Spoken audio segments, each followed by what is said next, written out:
Sejam bem-vindos ao nosso Zawarudos de 2020! E nesse terceiro vídeo nós vamos falar dos piores animes que tivemos em 2020. Eu sei, essa categoria é sempre bem polêmica, então vou deixar os critérios aqui do lado pra vocês conferirem, porque como sempre temos muitos animes a pontuar aqui que tiveram aí um desempenho bem complicado ao longo desse ano. E eu quero agradecer imensamente o Rafa e o Igor por nos ajudar nesse projeto que cansa, demora, mas no final do dia tá aí pra vocês conferirem com muito amor, com muito carinho, muito suor pra fazer ele pra você. Então, antes de começar, se você quer ajudar a gente, dá o seu joinha, compartilha com todo mundo, seja muito bem-vindo e se inscreva aqui. Não esqueça de conferir aqui nossas descrições com mais informações e os outros vídeos que fazemos desse grande projeto pra vocês. Sem mais delongas, Ikuzo! Em décimo lugar, um dos únicos isekais desta lista, mostrando que o gênero está ficando menos pior, eu acho. Com vocês, Seimen. Yusuke não vai para o outro mundo por querer e conhece uma entidade que lhe dá uma classe de fazendeiro e agora, junto com as suas amigas de classe, vai ter que fazer uma série de quests para poder salvar o mundo real de um desastre. Seimen é sem graça, sem nexo, sem peso e principalmente sem foco. A máxima da obra é mostrar aquele tipo de personagem adolescente shed, dark, malvadinho, gótico, trevoso, que não gosta de nada nem de ninguém, e escreve textão dizendo que ele se parece com Light, mas é incrível como a obra esquece disso em uma transição de cena, fazendo ele agir como um adolescente virgem como qualquer outro. Tentam diversas vezes traçar paralelos entre problemas adolescentes junto com a evolução deles no mundo do Isekai. Qualquer temática de suicídio, bullying, depressão ou como o protagonista é virgem, só são mal introduzidas e não tem qualquer peso e relevância para o andamento da história, já que no meio do caminho tudo vira piada ou só motivação barata para esse cast de personagens inconsequentes. E olha que a versão dublada em português faz milagres tentando gerar empatia por dinâmicas e diálogos fracos dados pelo roteiro, já que o próprio anime descarta qualquer situação que poderia ser usada para dar continuidade aos conflitos. Claro que sua produção não fica atrás, já que mesmo que exista uma ou outra cena mais dinâmica no começo, ao longo dos episódios o anime mal sabe o que é um storyboard, onde os personagens simplesmente somem e aparecem em outro lugar numa transição de cena. Por isso, Seimen não fica sem lugar aqui no nosso Zaward.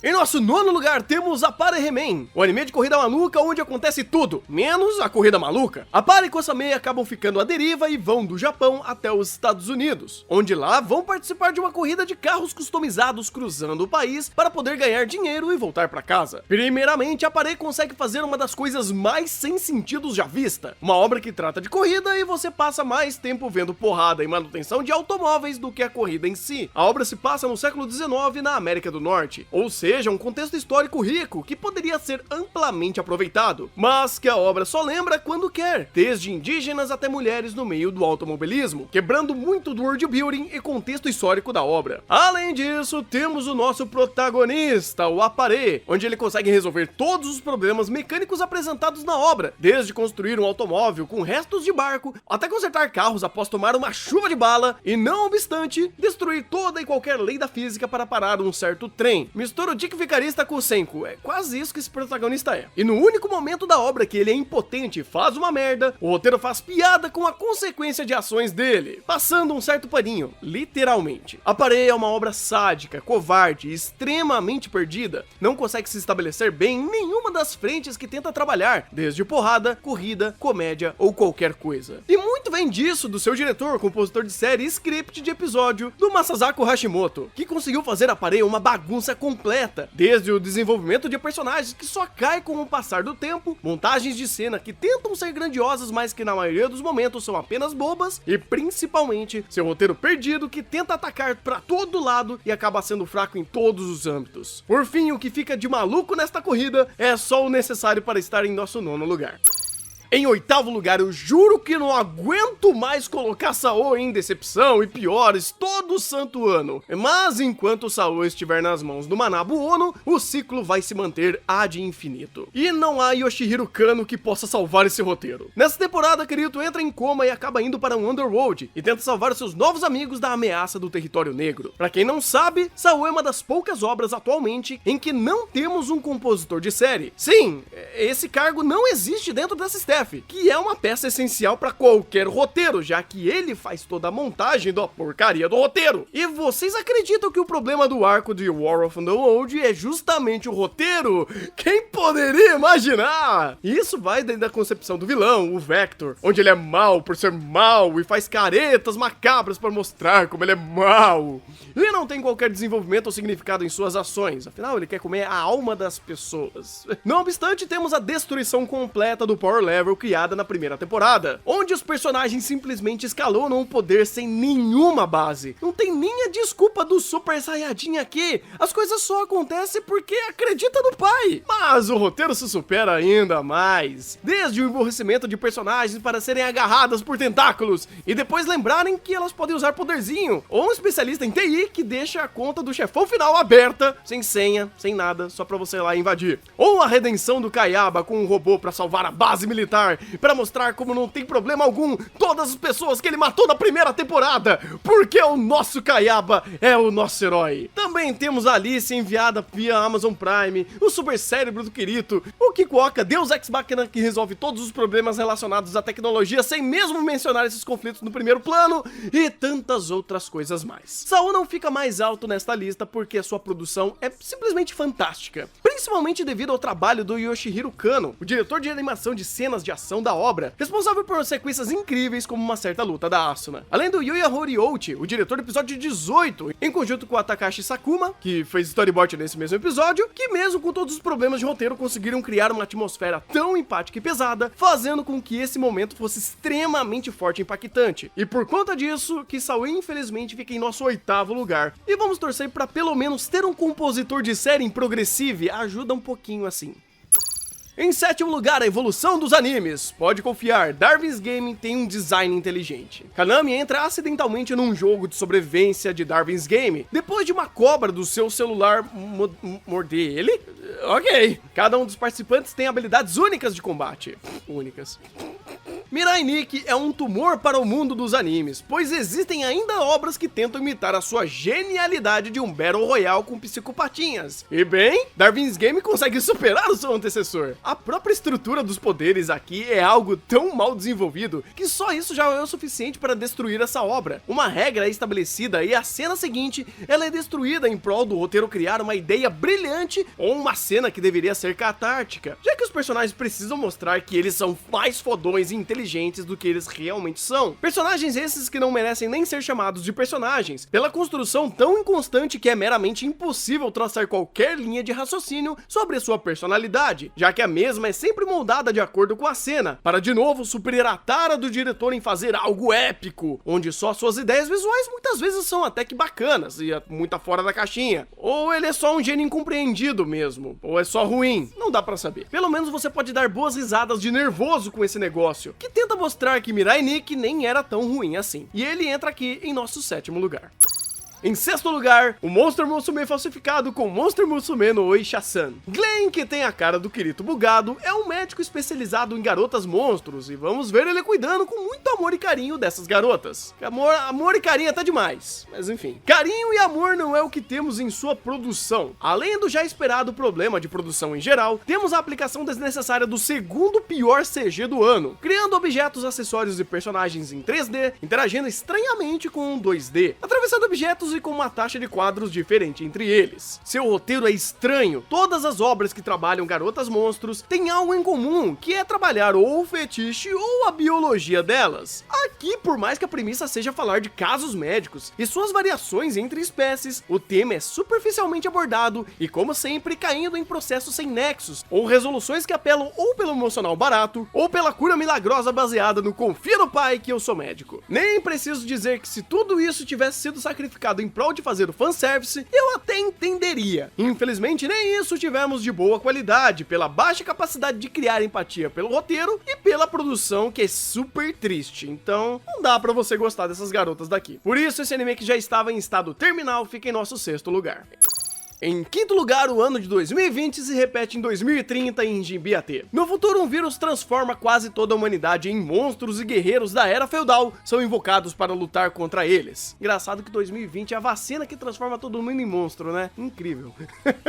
O Olhando a sua staff, era esperado no mínimo 2 grandes pontos aqui. Primeiro deles, temos o Yoshitaka Amano, um grande artista que trabalhou no concept art de vários Final Fantasy e cuidou de fazer o character design aqui, que ficou excelente pela sua arte. Só que quando transpuseram para o anime, ficou um terror, já que o trabalho de animação e arte deste anime é pavoroso. E segundo, temos um conjunto de excelentes músicos aqui, e um desses destaques é o Yuzo Koshiro, que é o compositor de músicas de séries de grande renome como Street of Rage e os primeiros Is. Suas músicas ficaram realmente bacanas, mas não ajudou uma produção que estava beirando o colapso a cada episódio, que se sobressai em sua ruindade em produção, sem sombra de dúvida é o seu CG, que consegue ser pior do que a Ariforeta com alguns modelos gelatinosos e mal modelados, criando cenas compostas com 2D e 3D contracenando que são tristes de se ver, pela falta até de texturas ou bugs visuais de modelos. Sua história não é o que mais complica no seu caso de fato, não sendo nem de perto um dos piores roteiros que temos nesse ano, mas a sua produção se consagra com certeza como a pior produção que tivemos dos animes de 2020, e sem muito esforço inclusive, ficando em nosso 5º lugar.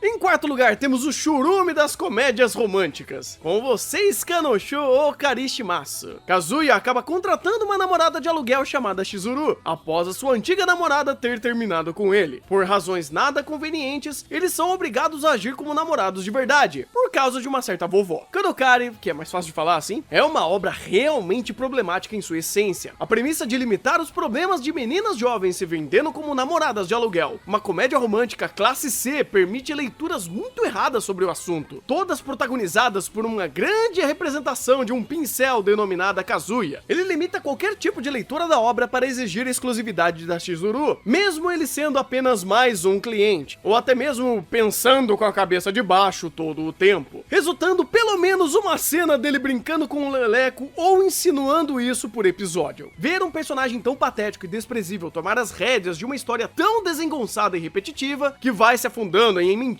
e mais mentiras, sem nenhuma consequência para Kazuya ou para qualquer um dali, é simplesmente frustrante. Quase nenhum personagem tem motivação convincente para mentir, criar conflitos, ou até mesmo seguir o estereótipo inicial introduzido, sendo todos bonecos baseados em waifus ou pincéis para o roteiro repetir a mesma mentira. E se você acha que não está bom, vem aí o pior problema dentro da obra. Não bastasse o protagonista ser completamente tóxico, mentiroso e machista a todo momento, a obra tem a proeza de, seja de forma direta ou indireta, dizer que o protagonista está completamente certo no que diz. Em um exemplo direto, todas as personagens são retratadas como promíscuas, submissas, loucas ou babacas a troco de nada, reforçando que os problemas que o Kazuya diz passar são legítimos. Indiretamente é pior ainda porque, mesmo que as personagens reajam negativamente ao protagonista, elas nunca criam consequências para as ações dele, fora as relações baratas de comédia romântica ou com uma pitadinha de fanservice, é claro, ou tudo é só uma piadinha. Chega ao ponto de termos uma personagem que começa a gostar do Kazuya por um motivo idiota, mas quer resolver todos os problemas da obra usando isso. E o que o Kazuya e o roteiro fazem? Abominam a ideia. Não racionalizam absolutamente nada e ridicularizam a personagem até dizer chega. Esse é só um pequeno exemplo de como a obra apenas quer correr atrás do próprio rabo, a troco de ofender qualquer um que esteja vendo, sendo não só ofensivo moralmente, mas narrativamente também. E o pior de tudo, até todos esses conceitos machistas, misóginos e tudo mais, não são bem trabalhados pelo roteiro, porque o roteiro é uma porcaria. E é com esse nível de ofensa, machismo e premissa vazia que Kanojo acaba ficando em nosso 4º lugar. E quem melhor para abrir o nosso pódio de piores do ano do que o anime mais maniqueísta já feito até então? Com vocês, Yukoku no Moriarty. A história retrata a visão de Moriarty, antagonista de Sherlock Holmes, em sua jornada como coach do crime para acabar com todos os nobres da Inglaterra, porque todos os nobres são maus, é isso aí. Moriarty é um anime que tenta trabalhar uma conversa de classes sociais, misturada com mistério. Convenhamos, é uma ideia um tanto interessante, de fato. Entretanto, pensem que esses dois âmbitos são trabalhados da pior pior forma possível. Seu lado de conversas sociais é concebido de forma tendenciosa e maniqueísta. Os nobres são malignos e os pobres são coitadinhos. A não ser que o pobre seja um assassino estuprador, aí tá show matar. Não existe profundidade sobre este ambiente, apenas cenas vergonha alheia de tão caricatas, chegando a virar um anime de comédia de tão edgelord. Se essa parte consegue ser tão fraca, os mistérios conseguem ser pior ainda. Processos de investigações são pulados a todo momento. Você não acompanha a trama se desenvolvendo, ela apenas é jogada de sua cara como "e todo mistério é este daqui, e vou falá-lo no diálogo expositivo". A situação consegue piorar quando Sherlock aparece, existindo episódios inteiros onde ele gasta toda uma pseudo-racionalização e dúvidas para jogar tudo fora por uma situação idiota, onde era tudo óbvio desde o começo. Já no âmbito de produção, ela é de fato boa, e isso é péssimo. O fato de que seu diretor, Kazuya Nomura, quis adotar uma direção mais espalhafatosa, expositiva e edgy, reforça ainda mais o maniqueísmo da série, deixando as cenas mais caricatas e vergonhosas. Moriarty tenta parecer uma série pesada e complexa sobre desigualdade social, mas é apenas um anime horrível e caricato que só fica em terceiro lugar, porque ainda tem uma segunda parte marcada para abril de 2021, que pode piorar ainda mais. Então provavelmente nos awards de 2021 ele aparece de novo por aqui. Em segundo lugar, alguém aprendeu tudo errado com o Escanor. Com vocês, Plunderer. Hina perdeu sua mãe por forças sobrenaturais, deixando apenas uma esfera com uma numeração para ela. Ela parte em uma jornada para encontrar o herói que vai ajudá-la a desvendar o mistério dessa esfera. Pegue tudo de ruim que você conhece em Nanatsu no Taizai e aplique em um só anime. Temos Plunderer. Seu protagonista abusa várias e várias vezes da protagonista, logo nas primeiras cenas, sempre se blindando de motivos dados pela garota carregadas com monólogos motivacionais para justificar os abusos e a conexão patética entre eles. Isso se deve pelo fato dos personagens serem estereótipos padrões de Battle Shonen, com discursos baratos sobre motivações e justiça, que no final do dia não serve pra absolutamente nada. A cereja do bolo fica por conta dos seus 200 anos de balanceamento em questões básicas para um Battle Shonen, não só para um Battle Shonen, mas para qualquer narrativa que se preze, que é respeitar as regras impostas pelo mundo. É incrível que é com a mesma velocidade que são apresentadas as regras de poderes de personagens, os rankings dos números e hierarquias entre eles, informações vitais dessas são contraditas em poucos minutos depois de serem apresentadas, ou até mesmo na própria cena, criando uma ruptura enorme na suspensão de descrença e causa e consequência. Nem ao menos as batalhas salvam, sendo lentas, pobres de direção, animação, construção de storyboard, fazendo uma escala de poder de movimentação equiparar os movimentos mais preguiçosos de lutas do próprio Nanatsu. A fórmula preguiçosa de aplicar o conceito do Battle Shonen aqui, que anos e anos e anos é trabalhada e acertada por outras obras, como por exemplo Fire Force e até mesmo Black Clover, não faz sentido Plunderer errar em tudo isso. Era o mais básico, era o mais óbvio, e a obra é tão incompetente que até o básico e o óbvio ele consegue errar, conseguindo a proeza de ser um dos piores Battle Shonens e mais sequelados desses últimos tempos, ficando em nosso segundo lugar. Como menções horrorosas, temos dois extras, duas atrocidades que merecem ser citadas por aqui, que só não entraram nesse top por serem de um formato um pouco diferente. Com vocês, Dogeza e Peter Grill. Começando por Dogeza, uma obra sobre pedir insistentemente para uma garota mostrar alguma parte do corpo por meio de Dogeza, que para quem não sabe, é um ato de se prostrar. É tipo se ajoelhar, implorar, você ficar agachado na frente da pessoa, se humilhando, uma coisa mais ou menos assim. E o anime é literalmente sobre isso, onde cada episódio é uma garota diferente que o protagonista faz o pedido, mantendo sempre a mesma perspectiva de enquadramento em primeira pessoa para te colocar como protagonista fazendo o pedido. Isso é doentio de tantas maneiras distintas que chega a ser inominável. O nível de estupidez e atrocidade é tão grande que faz com que a pseudo-comédia dele seja ainda pior, sendo um dos piores curtas já produzido pela indústria dos animes, já que na indústria de rentão isso deve ser normal por lá. Falando em rentão, temos uma outra atrocidade em forma de anime, que é o Peter Grill. Assim como o Dogeza, não existe motivo algum para esse negócio não ser colocado como tal, desde a premissa de todo mundo querer o corpo nu do protagonista, e a traição recorrente de uma garota inocente que ama ele, e até relativiza o fato dela ser traída. As situações situações retratadas aqui são tão horrorosas quanto a caracterização dos personagens, que são reféns de uma premissa estúpida e com acontecimentos mais estúpidos e ofensivos ainda. Como se não fosse suficiente, a comédia faz com que seja mais ofensivo ainda, criando um ciclo de podridão recorrente em seus episódios. Se essas duas atrocidades saíssem como rentões, estaria tudo lindo e maravilhoso, mas conforme vão normalizando obras como essas nas temporadas e como a gente acompanha tudo que sai, acabamos nos deparando com essas atrocidades em forma de animação. Resumindo, parem de colocar rentões em forma de anime de temporada. Isso não deveria acontecer. Até porque você limita o próprio rentão. Peter Grill e Doguesa poderia mostrar coisas muito mais pesadas se fosse apenas um rentão, e não é. Mas felizmente, ainda bem que em 2021 não tivemos nenhum anime que faça isso. Ah, que felicidade. Ainda bem. Ainda bem. Ainda bem.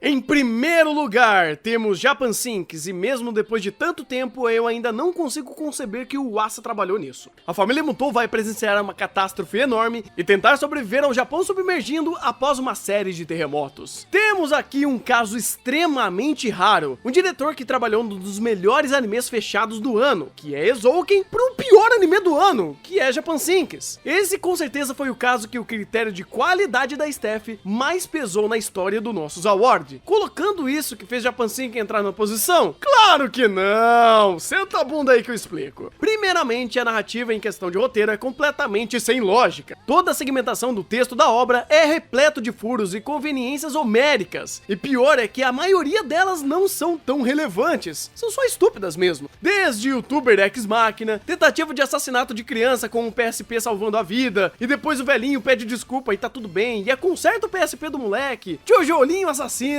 seita religiosa em meio ao caos do país, ferida seletiva que influencia quando o roteiro precisa e muito mais. São tantas, mas tantas passagens que quebram qualquer sensação de verossimilhança que é torturante de acompanhar. E se for racionalizar os processos, então, meu amigo, e o agravante de tudo isso é que a obra tenta passar uma mensagem, traçar paralelos e construir uma visão de mundo. Mas pare e pense, se as passagens são estúpidas e forçadas, como diabos eu vou atender a esse subtexto? Ou melhor, como diabos eu vou levar a sério tudo isso? E o final reflete isso com uma perfeita quase utopia. Ou seja, toda a história cagada, por que eu vou levar a sério sua mensagem? Mas o que de longe melhor justifica o nosso primeiro lugar para Japan Sinks é sem dúvida o arco da seita religiosa. Em termos de macro do roteiro, um terror sem talento, sem contexto algum e completamente anticlimático com o que a obra vinha segmentando. Em termos de micro de passagens, eles tentam ter passagens mais simbólicas e significativas que soam como bizarras ou simplesmente sem sentido. E a sua conclusão é uma das coisas mais pavorosas que já foram vistas. Tudo vira um filme de ação hollywoodiano, com uma sequência de situações mais estúpidas que as anteriores, e vão escalonando tudo, até literalmente tudo ruir, numa troca de tiro, pegando ouro. Não faz sentido. Mas calma, se tá difícil de você entender o quão ruim é Japan Sinks, nós fizemos um podcast falando sobre cada uma dessas situações, explicando por que esse negócio é um problema. E pra você que assistiu ou não assistiu, fica tranquilo, vai lá pro podcast, você vai conseguir relembrar ou entender a situação complexa de Japan Sinks, que é uma história difícil demais. Sendo assim, e coroando o nosso primeiro lugar dos piores animes de 2020. Então é isso, mestres, esse foi o nosso Zawardo, nosso terceiro vídeo. Espero que vocês tenham gostado. Deixe aqui nos comentários os piores animes que vocês viram esse ano. E confiram também os outros awards aqui na descrição. Temos 7 vídeos, vai sair 7 vídeos. Não sei se já saiu ainda quando você estiver vendo esse vídeo. E espero que vocês tenham gostado. Então, por favor, se vocês gostaram, compartilhem com todo mundo. Façam mais pessoas conhecerem esse projeto que dá um trabalhão pra fazer. E se você é novo aqui, seja muito bem-vindo. Se inscreva no canal, dê o seu joinha pra ajudar a gente. E eu vou ficando por aqui. Bom anime e até o próximo vídeo.